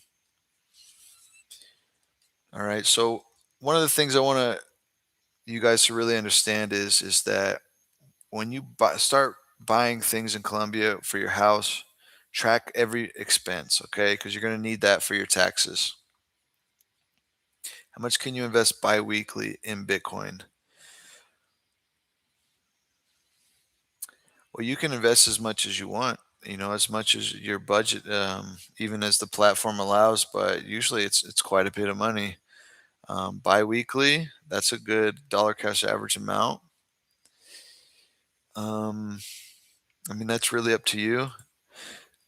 I would say get as much Bitcoin as you can, as fast as you can, but do so, at a rate that you're comfortable with money that you're not going to need right away. So some of the things that I personally invest in, guys, that are performing well right now is CHPY, which is semiconductor weekly dividend payer. So that puts money in my account every week. It's doing a fantastic. Hey, welcome, B Rome. I am in Antioquia, Colombia. Welcome to the live stream, guys. This is the first of many. I'm so happy to have you guys here. We talked about a lot of things tonight, um, which gave me a ton of ideas for future content. So good to have you guys here, veterans and non-veterans. Love you guys. What other question you guys have? We got 33 more minutes until I'm going to wrap this up. 33 minutes left in the live stream. Please ask any questions you have. Don't be shy, guys. Cañas Gordas is about 2.5 hours if you're going fast, and 3 hours if there's traffic. So 2.5 to 3 hours. Welcome, guys. JJ, thanks a lot. So I'll share my experience with getting a visa, bro. So I tried to get a visa myself. Well, I tried to do the paperwork while I was in the States, thinking I'm going to save some money. No, didn't work. I ended up paying the application fee and just losing the $50. And then I had to do it again. So the second time I did it, before I did it, I just contacted an attorney. Okay. His name is Owen Wilson, attorney. I'm going to share the information with you guys, because he's honest, and he doesn't try to take advantage of any foreigners. He don't charge a lot of money. He's very fair and honest, and he's a professional. He gets it done, you know.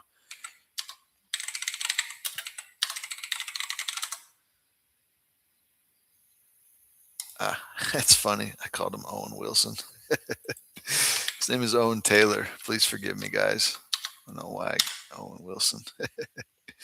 Owen Taylor. So that's my attorney, guys. Super good guy.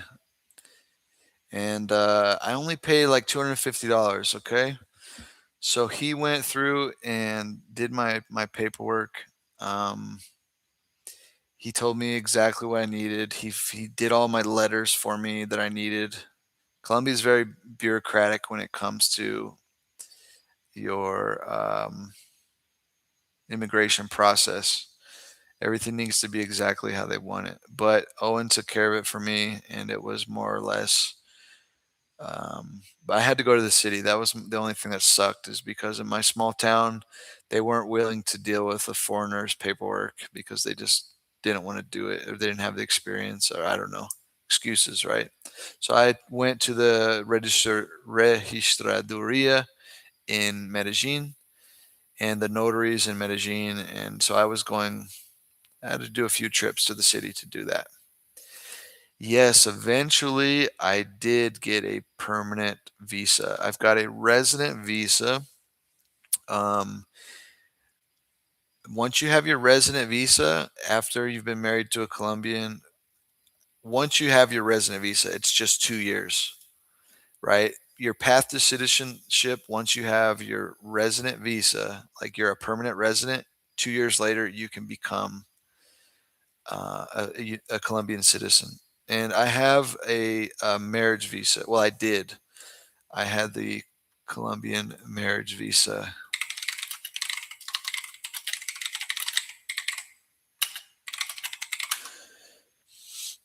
So family is one way, of course, you can navigate the Colombian. You've got, okay, the visa, the visitor visa, which is called V. It's for tourism, digital nomad,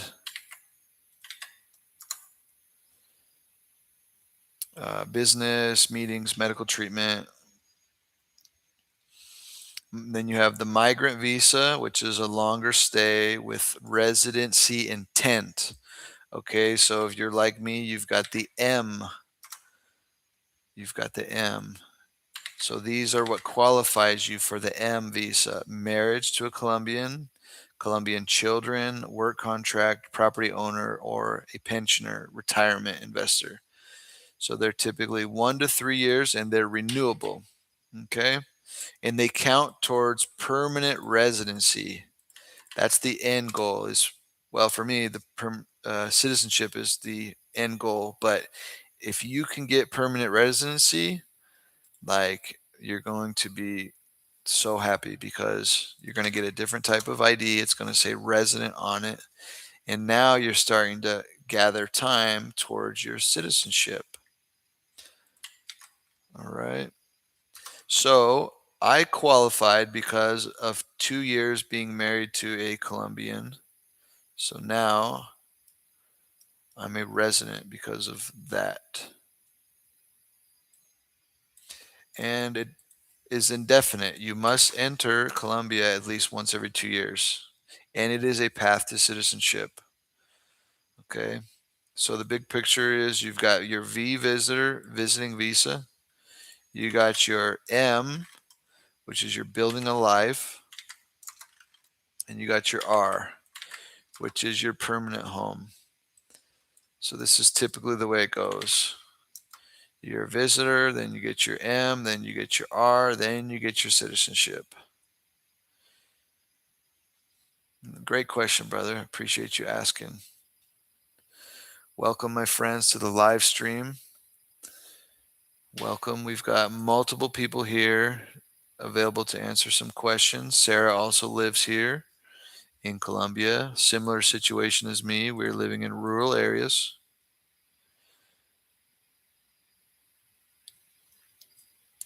Would you say it's better to rent or purchase when first moving to Colombia, and which is an easier route? I heard rent is difficult at first. Did you receive a work permit?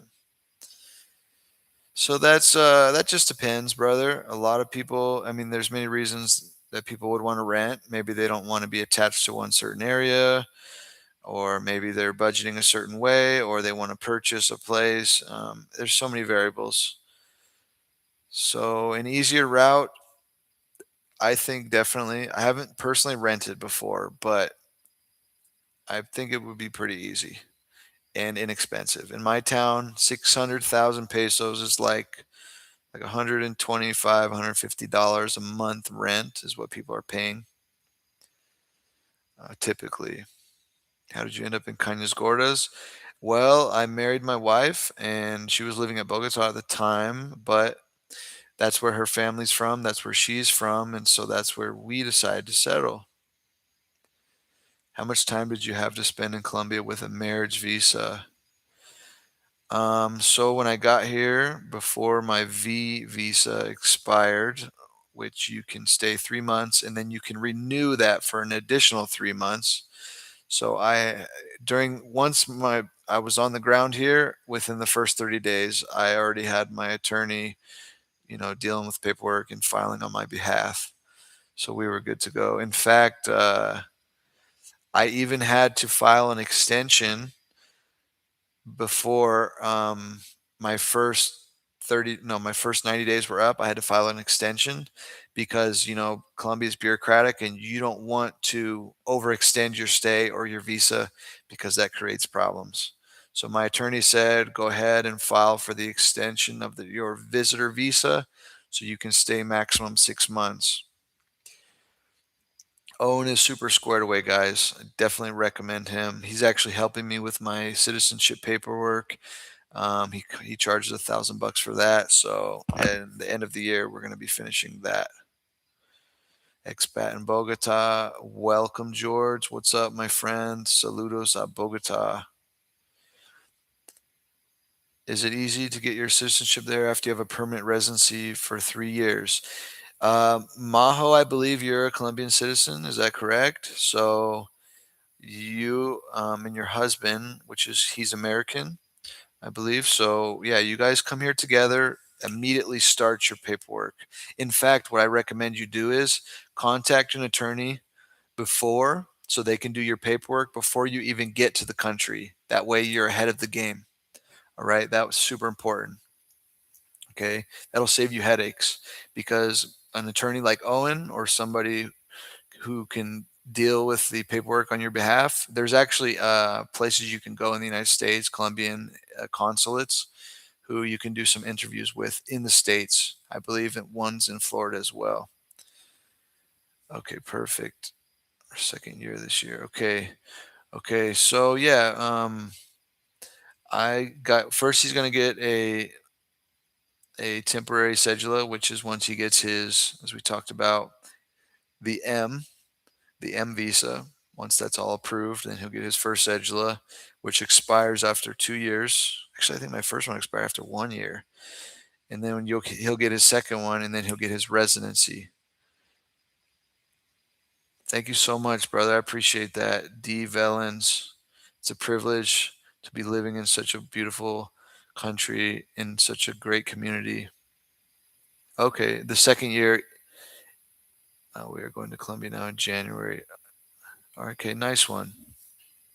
So wait, are you bouncing back and forth between countries? Like, so your visa doesn't expire? So like you've dealt with the paperwork, you spend some time back in the States, and then you go back to the country. That way the timeline doesn't expire. A lot of people do that. It's very common. Okay, I understand now. Great, great. Smart. Excellent. Okay, at age 60, you don't have to take the test, just pay the fee. Okay, that's great advice. Thank you, George. Good to know. Anybody? What's up, guys? Welcome to the live stream. Welcome. Tonight we talked about driver's licenses, we talked about health insurance, taxes, immigration, weapons even. Lots and lots to talk about, guys. Okay, so how much would you say to make on a monthly average to live comfortably? Now that depends, brother, on your expectations. It depends on the lifestyle that you want. I think if you want to live comparatively well in for example Medellin, um, minimum $1,000 a month in the city. But I would say if you 1,500, even 2,000 would be great, bro. 2,000 do you super good in the city. You'd be very happy and comfortable in Medellin with $2,000 a month. Welcome everybody to the live stream. It just really depends, bro, on what you're looking for, what your goals are, what are your tastes. And if you want to have a motorcycle, if you want to use public transportation, or if you want a car, all of these things you have to take into account. We go every 6 months for the 2 years. This is the second year, back in August.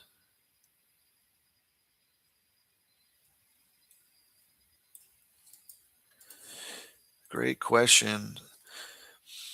So, in fact, next week is when I'm planning on meeting with my attorney. I want to front load the immigration video with my immigration attorney. He's already agreed to meet with me.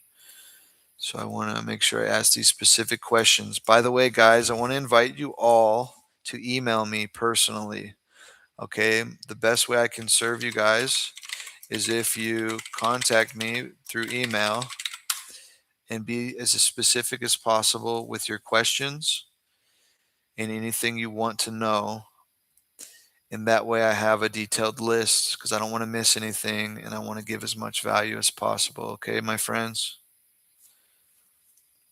Hello there, recession proof. Welcome to the live stream. Yes, my name is Chris. For anybody who doesn't know me, I'm 36 years old. I'm from California, United States. I've been living in Colombia for 4 years.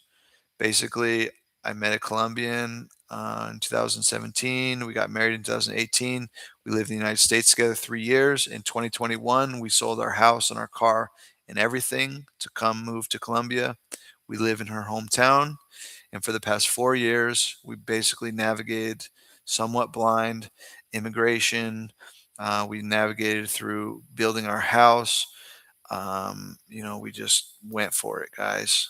The capital we had from our house, we funded everything, how to build a house, how to deal with, you know, uh, immigration, taxes, like the whole everything. Welcome, my friends. And there are other people who live in Colombia for a long time too. Sarah, if you guys say hello to Sarah, she has been giving a lot of great tips here in the chat. Real lived experience, guys. In fact,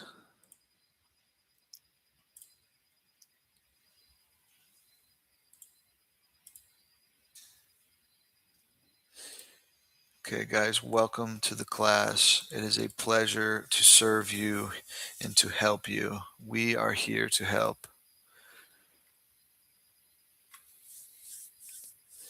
Okay, my friends, once again, I'm going to put my email in the chat and with some description. I invite you all to email me personally with your detailed questions. I will use your questions in future videos because I want to make sure to provide you guys with what you want and what you need. Taxes are concerned. To be honest with you, yeah, send me any specific questions in my email. I'll be so happy to answer them. I talked with my accountant yesterday and we're planning a video. So the more specific questions you guys have, the better. You're so welcome. Yes, I also have benefits. No, I don't go back to the States. There are clinics here in the country that you can use. Medellin, one. I don't know about Bogota, but there is one in Medellin. Recession proof. I am in Antioquia, Colombia. That's where I live. Small town. I think there's like 13,000 people here. 13,000 people here. Thank you so much, George. Thank you so much, George McKingvale. All of you guys that are here in Colombia giving value in this live stream, you are appreciated. Yeah, I wouldn't worry so much about taxes, Maho, to be honest with you. Just get you a good accountant. If you want, I can share my accountant's info with you. She's very kind, super cariñosa, and she's very a good person, and she'll take care of all of your worries, okay? Absolutely. You can get really good healthcare here, really good services at a fraction of the price in the States. Um, Personally, I do chelation treatment in my small town. You guys can't believe it cost me $20 in my small town. Chelation treatment, guys. In the States, it costs you easily 100 plus. Hey, great question. Yes, I am. I love football. In fact, I love it more when I'm betting. I love to bet on sports. It's a lot of fun for me, but just a small amount. I don't go crazy, but I do enjoy. I like to watch Liverpool, Arsenal, and I think I'm going to start going to some of the local games in Medellin. Nacional, it's a very popular team here. Good green and white team. Yeah, I think I'm going to convert into a Nacional fan. I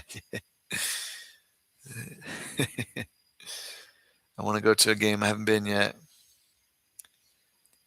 Welcome, guys, to the live stream. We're going to wrap it up in 15 minutes. I encourage you all to Drop your questions into the chat box.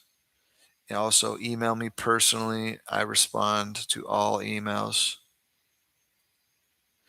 That's right, Sarah. Absolutely. In fact, look up the foreign earned income exemption, you guys. Definitely something. Also, if you're an American citizen and you have more than $10,000 in an account, you need to declare it. It's not like something you need to pay on, but the United States wants to know how much money you have abroad.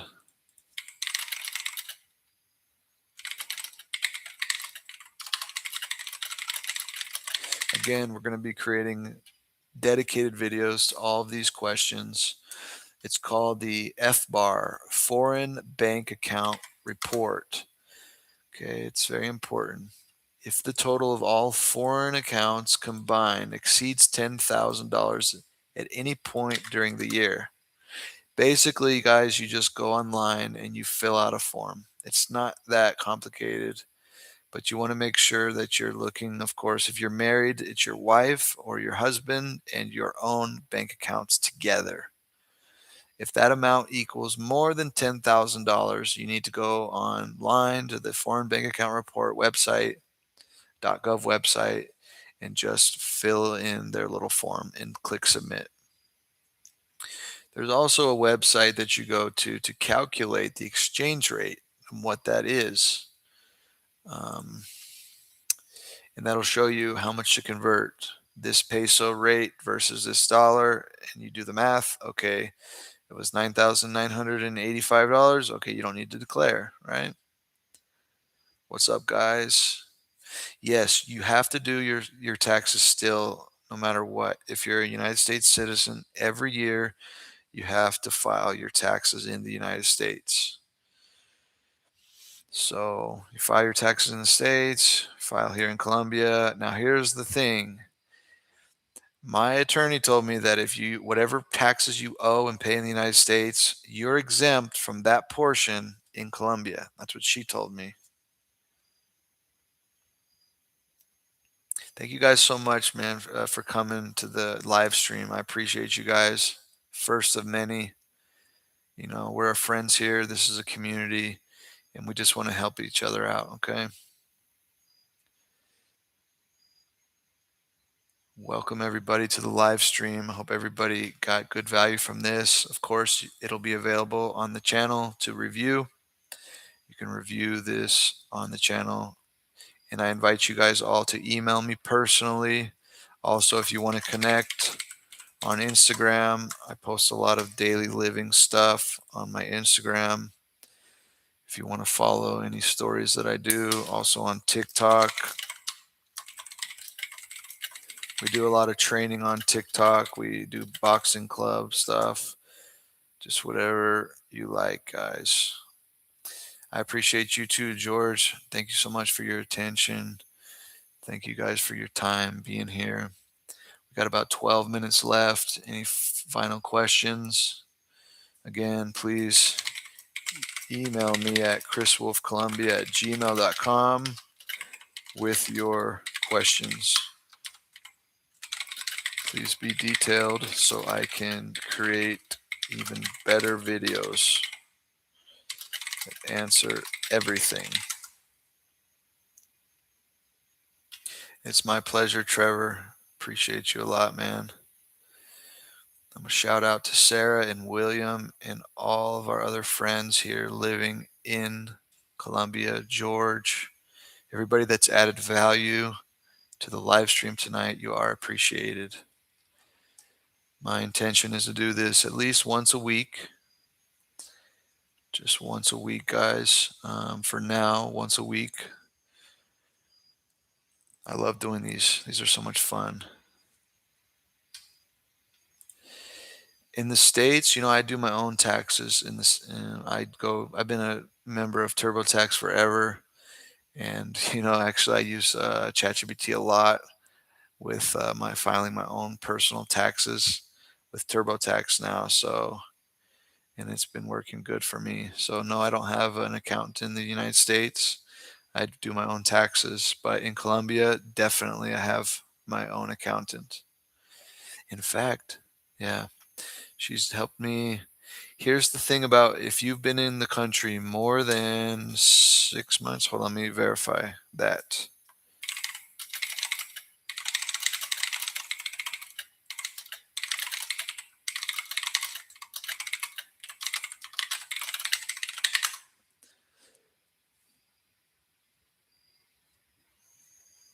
So the key rule is you become a Colombian tax resident if you spend 183 days. Thank you so much. You got it.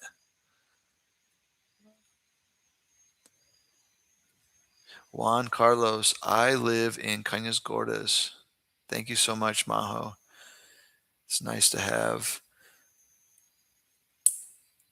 more input from you guys. How's your experience in making friends in your area? George, that's a great question, bro. You know what? I feel that my Colombian friends are so genuine. The amistad, the friendship here is very, very quality friendship, just good people. And the paisas, I can't speak for the entire country, but my experience living in Antioquia with paisas, the people are so kind. They're always willing to help. Like if my motorcycle is not starting, like de una, somebody comes, tries to help me start it. Like super kind. And it happens all the time. If somebody sees you needing help, it's just in their heart to help you. And it's really a beautiful thing. And my friends will just show up like, "Hey, bro, can I stop by?" And they'll bring me some fruit or bring me something or help me with something I need. And they don't ask you for nothing. It's not a transaction. It's just because they're good people and it's because of the relationship. That's my experience, guys. And I really appreciate it a lot.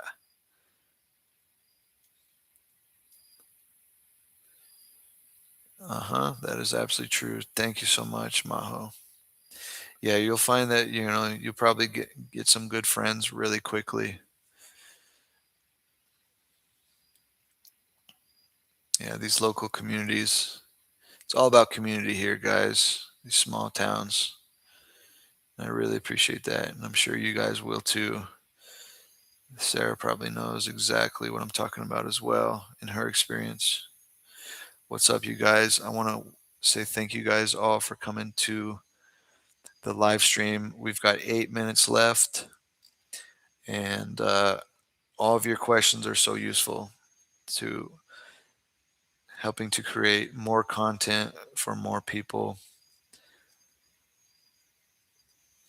The idea is, guys, is we just want to save you guys time, energy, and money. Like if we can make your transition easier, you know, that's what we want. Boots on the ground. In fact, I'm going to start doing some property tours, people that locally that are trying to sell their land. I want to demonstrate that for you guys to show you guys what's available, what's out there, at what price point. Mi nivel de español, la verdad, mi español depende del día, pero yo siento bien cómodo aquí todos los días en prácticamente todos los contextos yo pueden hablar. Y si yo no entender algo, yo, discúlpame otra vez, no entender bien. Y los colombianos explican en otra forma, ¿cierto? Let's see, do you feel secure in your town? Yes, I do. I feel very secure. Like I was explaining earlier at the beginning of the live stream, I don't know if you're here, but I'll tell you, this is, if you show people respect, right? You keep your nose clean, you mind your business, you don't have to worry about anything, right? That's my experience, you know. Um, well, I don't want to go into any of the things that I did deal with at certain times. It's kind of a sensitive subject, as you guys know, to talk about those kind of things. I just want to kind of stay neutral and kind of just say, some things did happen at certain times that kind of affected our community, But as I said, my best advice to anybody, foreigner or local, just be respectful, mind your business, and maintain a good reputation, right? Don't go sinning against your neighbor, just generally be a good person and represent your country in a good way. And you don't have to worry. Okay. Welcome, everybody. Welcome to all of the new people here in our community. I want to welcome everybody. I want to say cheers. Just have a little bit of aguardiente to celebrate. I hope everybody's having a wonderful weekend. I think every weekend I'm going to be doing live streams. I want to make sure that there's a good time for everybody. I want to start a poll really quick, guys. Best day and time for a live stream. Okay, when is it most convenient for you guys to come to the live stream?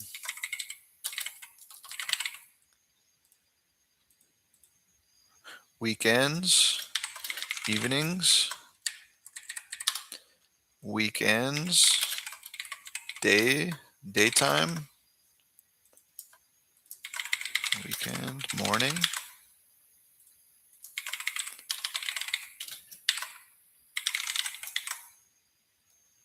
Well, I can only do 4 options. So for now, guys, I'm going to start this little poll. Best day and time for a live stream. Do I vacation around Colombia? Yes, I do. In fact, my wife and I, we just celebrated our anniversary, 7 years together, married, and we went to Guadalupe, and it was beautiful and was wonderful. We went to a place glamping called, we went to this place, put it in the chat, Levitt Glamping. And we were actually the only visitors there, and I appreciated the peace and quiet. It was great. We went kayaking. It wasn't that expensive for 2 people. One night was 440,000 pesos, so a little over $100 per night. Ron Medellin 12 años. I've tried that before. I like it. It's tasty. If you can share tourist companies that give a good prices. Tourist companies, I don't have that level of experience. I haven't dealt with tourist companies, but I can personally recommend Levitt Glamping. Um, if you check out their Instagram, you'll see nice bed. Well, it's like a pod, and it's like a tent pod, and inside is a flat bed, and they got lights, and it's completely surrounded by um, vegetation. So you have full privacy. You have a nice bathroom with hot water, and you have your own private jacuzzi. And they're in like a nice little pocket of the lake, and they have these little islands out there, little with tables and things. Kayaking is included, so we went kayaking. It was great. Great question, Meli Tios. As I was explaining a little earlier, you know, I keep my nose clean and I don't go looking for trouble. You know, I don't put myself in places or situations. I'm not out in the weekends, in the bars drinking. Like, I can't really say because I'm kind of a private person, you know. Um, I mind my business and I don't cause trouble. I support local businesses. I teach English. I have a good name in my town. So it's not something that I am concerned about from my experience. And that's the advice I recommend for all of you listening. Just, be a good person and treat people like you want to be treated, and you don't have to worry about any of that. Um, okay. I was here tonight by accident. Okay. Do work overnight. Thank you so much, Maho. I appreciate all your questions. In your experience, you added a lot of value to this live chat tonight, as well as Sarah and William and George. all of you wonderful people that have chimed into the comments. It's been a very productive conversation. And what a privilege it is to be here with you all tonight. Thank you so much. Guys, we're going to wrap it up. Thanks a lot, guys. I look forward to seeing you guys in the next one. If you guys are able to make it, I'll make sure to publish that with enough notice. Okay, guys? God bless everybody. And I hope to see you guys in the next one. Ciao, pues.